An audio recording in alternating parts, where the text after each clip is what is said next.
जय श्री कृष्णा। तो दर्शकों, इस समय हम हैं विश्राम घाट पर। विश्राम घाट श्री यमुना जी के प्रमुख घाटों में से एक है, जो सभी घाटों के मध्य में स्थित है, और यहीं से कुछ ही दूरी पर है श्री द्वारिकाधीश जी का मंदिर। तो आइए लिए चलते हैं आपको द्वारिकाधीश मंदिर। ये मंदिर नगर के बाजार में स्थित है और मंदिर अपने सांस्कृतिक वैभव, कला एवं सौंदर्य के लिए जाना जाता है। श्रावण के महीने में तो प्रतिवर्ष यहाँ पर लाखों श्रद्धालु यहाँ सोने चांदी के हिंडोले का दर्शन करने तथा ठाकुर जी के विविध घटाओं के दर्शन करने के लिए आते हैं। विश्राम घाट के निकट ही अस्कुंडा घाट के निकट यह मंदिर है। मंदिर के विषय में और अधिक जानकारी दे रहे हैं यहाँ के मीडिया प्रभारी श्री राकेश तिवारी। ठाकुर जी का जो आप देख रहे हैं, चाहे वो कितनी भी बड़ी हो, ठाकुर जी का जो सेवा का रूप है वो बाल स्वरूप, और बाल स्वरूप की सेवा होती है।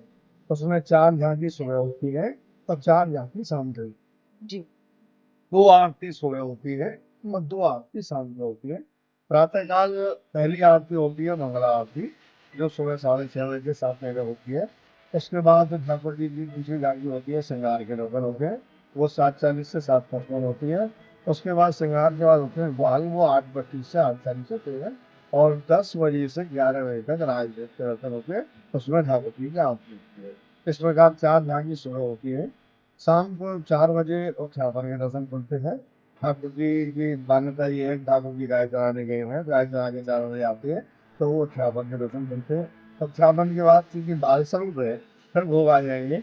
तो बालक जब मेहनत करके आता है तो भोग उसका आवश्यक है, तो भोग आ जाएंगे। भोग के बाद फिर संध्या आरती होती है, 5:20 से 5:40 उसमें आरती होती है, और 6:30 से 7:30 बजे सैन के दर्शन होते हैं, उसमें आरती होती है। इस प्रकार आपको मैंने बताया कि 4 आरती और 8। उसके बाद संप्रदाय की विशेषता ये है कि इस ठाकुर मंदिर द्वारकाधीश में बाहर की किसी वस्तु का प्रवेश नहीं है। लोग जैसे फूल ले आते हैं या मंडप में जाके कोई आदमी चाहेगा मार्बल प्रसाद दिया हो, मार्बल का प्रोग्राम लग जाएगा, वो यहाँ हमारे यहाँ संभव नहीं है।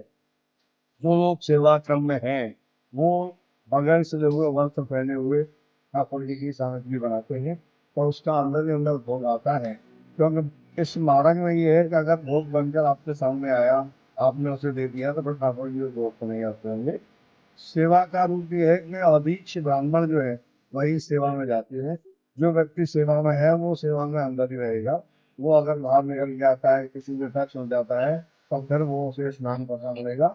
इस प्रकार का क्रम उसके बाद निगरानी करता है, और निरंतर रूप से ये सेवा क्रम चल रहा है। आप जो छोटी मूर्तियाँ साइड में देख रहे हैं राधा कृष्ण के रूप में, वह मूर्तियाँ बाहर निकलती हैं। जैसे हिडोले आएंगे अभी सावन में, जन्माष्टमी का पर्व होता है, सब छोटी चीजें निकलता है। मुख्य विग्रह अचल है, और बाकी सभी मूर्तियाँ चल हैं। जो समय समय पर ठाकुर जी के कार्यक्रम होते हैं, पालने का मनोरथ है, या झूले का मनोरथ है, या रथ यात्रा है, जन्माष्टमी है, उस सब पर निकलती है, और इसी क्रम में ठाकुर मंदिर का इसमें सेवा पूजा चलती है। हमारे ठाकुर जी का जो स्वरूप है वो साक्षात श्री जी का स्वरूप है, और जैसे श्रीनाथ जी के दर्शन आप करते हो, उसी विग्रह के दर्शन हमारे यहाँ होते हैं।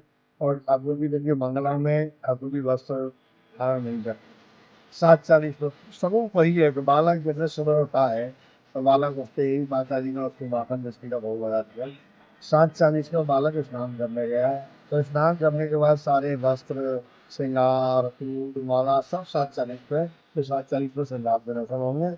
उसके बाद द्वार द्वार जैसे ही आ जाएंगे, स्वयं ठाकुर जी का प्रसाद आ जाएगा। राजभोग एक ऐसा भोग है जिसमें ठाकुर जी को सभी वस्तु, मतलब कढ़ी चावल रोटी सब्जी दही पनीर रबड़ी सब धराया जाता। और एक विशेषता मैं आपको बताऊँ कि कोई व्यक्ति मंदिर द्वारकाधीश में 1 रुपया भी नहीं चढ़ाए, लेकिन ठाकुर जी के भोग में, ठाकुर जी का जो क्रम है उसमें कोई परिवर्तन किसी प्रकार का नहीं हो सकता है।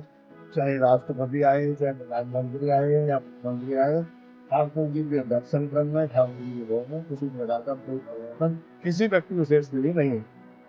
क्योंकि ये सेवा का स्वरूप जो बाल स्वरूप है, अगर मान्यता ये भी है कि अगर ठाकुर जी के कोई विशेष मनोरथ होता है, उस मनोरथ में अगर आधे घंटे ज़्यादा दर्शन चले जाते हैं, तो मान्यता ये होती है कि आज बालक पर श्रम पड़, तो श्रम भोग का भी प्रोविजन अलग से है कि आज उनको श्रम भोग लगाया जाएगा। अगर आपने ज़्यादा मेहनत की है, तब भोजन भी ज़्यादा करेंगे, तो वो भी हमारे यहाँ प्रोविजन इस्तेमाल है। भगवान हर रूप में हर जगह उपलब्ध है। ये आपके देखने का भाव है, जिसने इस विग्रह का दर्शन किया, उसके हृदय में वो विग्रह विराजमान है। और भाई ठाकुर जी के लाड़ लड़ाने की परंपरा पश्चिम बंगाल में, पश्चिम बंगाल संप्रदाय एक ऐसा संप्रदाय है कि नृत्य पर ठाकुर जी की पोशाक परिवर्तन होगी, जो ऋतु के हिसाब से पोशाक होती है हमारे यहाँ।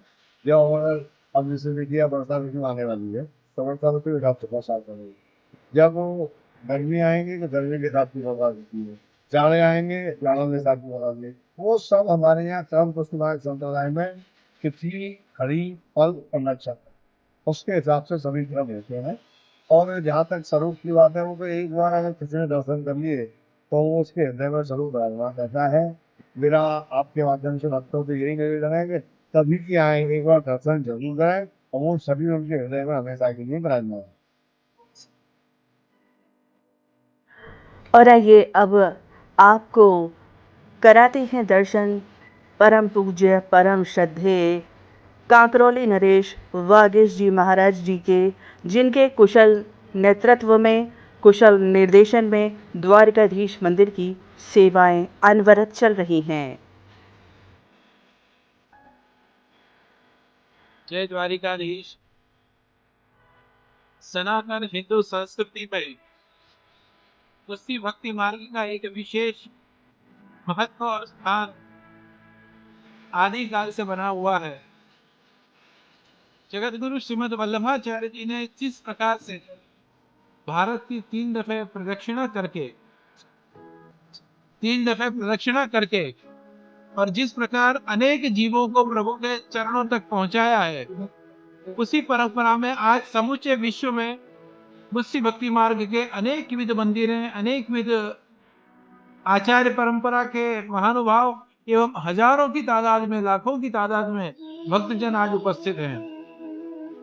सौभाग्य का विषय यह है कि श्री यमुना जी के किनारे पर प्रभु द्वारिकाधीश का एक भव्याति भव्य यह मंदिर, जो कि मोहिनी स्वरूप द्वारकाधीश का स्वरूप यहाँ विराजमान है। जो एक दफे प्रभु के दर्शन कर लेता है, वो प्रभुमय होकर ही यहाँ से जा सकता है।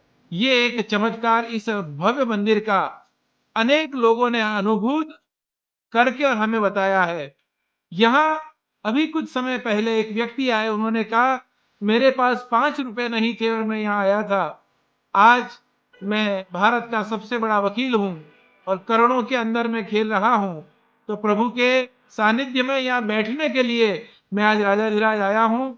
और वो बार बार राजाधिराज के दर्शन करके और इतने गदगदित हो जाते हैं, इतने प्रभावित हो जाते हैं, और यहाँ की रज को लेकर अपने माथे पर लगाने का सौभाग्य भी वो प्राप्त करते हैं।